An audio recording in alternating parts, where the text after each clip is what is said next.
നവരാത്രി ആഘോഷയാത്രയുടെ രണ്ടാം ദിവസം തക്കല പത്മനാഭപുരം കൊട്ടാരത്തിൽ നിന്ന് തുടക്കമായി. ഉപ്പിരിക്കമാളികയിൽ നടന്ന ആചാരപരമായ ചടങ്ങുകൾക്ക് ശേഷം പുറത്തെഴുന്നള്ളിയ തേവാരക്കെട്ട് സരസ്വതിയെ പത്മനാഭപുരം കൊട്ടാരത്തിന്റെ നടുമുറ്റത്ത് സ്വീകരിച്ചു. വലിയ കാണിക്ക അടക്കമുള്ള ചടങ്ങുകൾ പൂർത്തിയാക്കി തേവാരക്കെട്ട് സരസ്വതിയും 300 നങ്കയും വേളിമല കുമാരസ്വാമിയും അനന്തപുരി ലക്ഷ്യമാക്കി പ്രയാണം ആരംഭിച്ചു. പ്രശാന്ത് ശങ്കരമംഗലത്ത് തയ്യാറാക്കിയ റിപ്പോർട്ടിലേക്ക്. നവരാത്രി വിഗ്രഹാഘോഷയാത്ര കടന്നു വരികയാണ്. ആചാരപരമായിട്ടുള്ള ചടങ്ങുകളെല്ലാം പൂർത്തിയാക്കിക്കൊണ്ടാണ് ഇപ്പോൾ യാത്ര ആരംഭിച്ചിരിക്കുന്നത്. ഇന്ന് പത്മനാഭപുരം കൊട്ടാരത്തിൽ നിന്നാണ് യാത്രയുടെ രണ്ടാം ദിനം ആരംഭിച്ചത്. വളരെ ആചാരപരമായ രീതിയിൽ പത്മനാഭപുരം കൊട്ടാരത്തിലെ തേവാരക്കെട്ട് സരസ്വതി ദേവി ക്ഷേത്രത്തിന് മുന്നിലുള്ള ദേവീക്ഷേത്രത്തിന് മുന്നിലാണ് ഈ ചടങ്ങുകൾ നടന്നത്. അവിടെ ഉപ്പിലിക്ക മാളികയിൽ ഉടവാൾ കൈമാറ്റം നടന്നു. ഉടവാൾ കൈമാറ്റം നടന്നതിന് ശേഷം തേവാരക്കെട്ട് സരസ്വതി ക്ഷേത്രത്തിലെത്തുന്നു. സരസ്വതി ക്ഷേത്രത്തിൽ ചടങ്ങുകൾ നടക്കുന്നു. അതിനുശേഷം അമ്മയെ പുറത്തേക്ക് എഴുന്നള്ളിക്കും, തേവാരക്കെട്ടിന് പുറത്തെഴുന്നള്ളിക്കും. അവിടെ ഗജവേരിന് മുകളിലേക്ക് തിടമ്പേറ്റി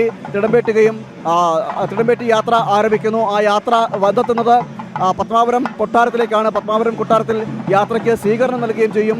മുന്നിൽ ഗജവീരൻ്റെ മുകളിൽ തിടമ്പേറ്റി തേവാരക്കെട്ട് സരസ്വതി, പിന്നിൽ 300 നങ്ക, അതിനുശേഷം അതിന് പിന്നിൽ കുമാരസ്വാമി, വേളിമല കുമാരസ്വാമി. ഈ രീതിയിലാണ് യാത്ര കടന്നു വരുന്നത്. യാത്ര കടന്നു വരുന്ന ഇരുവീഥികളിലും വലിയ ഭക്തജനത്തിരക്ക്. ഭക്തജനങ്ങൾ അമ്മയെ കാണാൻ, ഒരു നോക്ക് കാണുവാൻ, അനുഗ്രഹം വാങ്ങാൻ കാത്തു നിൽക്കുന്നൊരു കാഴ്ചയും നമുക്ക് ഇവിടെ നിന്നും കാണാൻ കഴിയും. യാത്ര കടന്നു വന്നുകൊണ്ടിരിക്കുകയാണ്. തേവാരക്കെട്ട് സരസ്വതിയാണ്. സരസ്വതി ദേവി മുൻപിൽ ഗജവീരന് മുകളിൽ തിടമ്പേറ്റിക്കൊണ്ട് അമ്മ കടന്നു വരുന്നു. അതിന് പിന്നിലായിട്ടാണ് മറ്റ് പരിചാര വൃന്ദങ്ങളെല്ലാം, ഉപദേവതകളെല്ലാം കടന്നു വരുന്നത്. ഏറ്റവും മുന്നിലായിട്ടാണ് രാജപ്രതിനിധി ഉടവാളേന്തി കടന്നു വരുന്നു. അതിന് പിന്നിലായിട്ടാണ് തേവാരക്കെട്ട് സരസ്വതി ഉള്ളത്. ഇങ്ങനെ ആചാരപൂർണ്ണമായിട്ടുള്ള ഒരു ചടങ്ങ്, വളരെ വൈശിഷ്ട്യപൂർവ്വമായിട്ടുള്ള ചടങ്ങാണ് ഇപ്പോൾ നടന്നുകൊണ്ടിരിക്കുന്നത്. നവരാത്രി ആഘോഷങ്ങളോട് ബന്ധപ്പെട്ട് നവരാത്രി ആഘോഷങ്ങളുടെ ഭാഗമായിട്ടുള്ള വളരെ വലിയ ഒരു ചടങ്ങ് കൂടിയാണ് ഈ രഥയാത്ര എന്ന് പറയുന്നത്. അങ്ങനെയുള്ള ആ ചടങ്ങാണ് ഇപ്പോൾ നടന്നുകൊണ്ടിരിക്കുന്നത്. മുന്നിൽ ഉടവാളേന്തിയ രാജപ്രതിനിധിയും അതോടൊപ്പം തന്നെ ഗജവീരന് മുകളിൽ തിടമ്പേറ്റിയ സരസ്വതി ദേവി. ഇങ്ങനെ ചടങ്ങ് നടക്കുന്നു.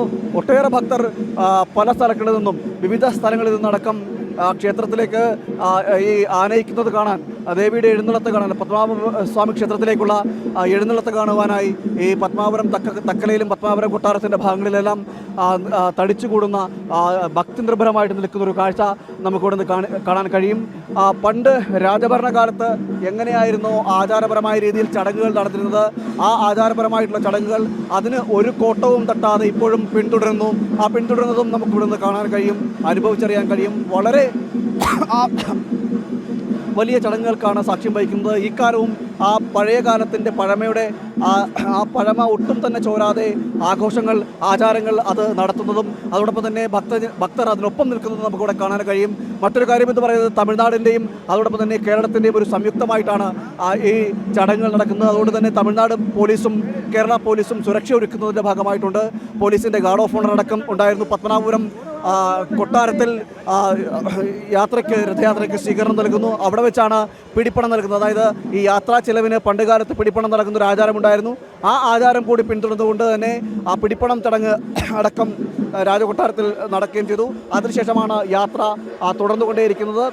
ഇപ്പോൾ ഇനി ഈ യാത്ര ഇങ്ങനെ തുടർന്നുകൊണ്ടിരിക്കുന്ന മറ്റ് സ്ഥലങ്ങളിലേക്കുള്ള, തിരുവനന്തപുരം ലക്ഷ്യമാക്കിയുള്ള യാത്ര തുടരുകയാണ്. അതിനിടയിൽ പല സ്ഥലങ്ങളിലും ആളുകൾ ഭക്തർ യാത്രയെ വരവേൽക്കുകയും ചെയ്യും. ഇനിയുള്ള ദിവസങ്ങൾ അനന്തപുരിയിലേക്കുള്ള യാത്രയിലാണ് വലിയ രീതിയിലുള്ള ഭക്തജന സഞ്ചയവും നമുക്കിവിടെ കാണാൻ കഴിയും.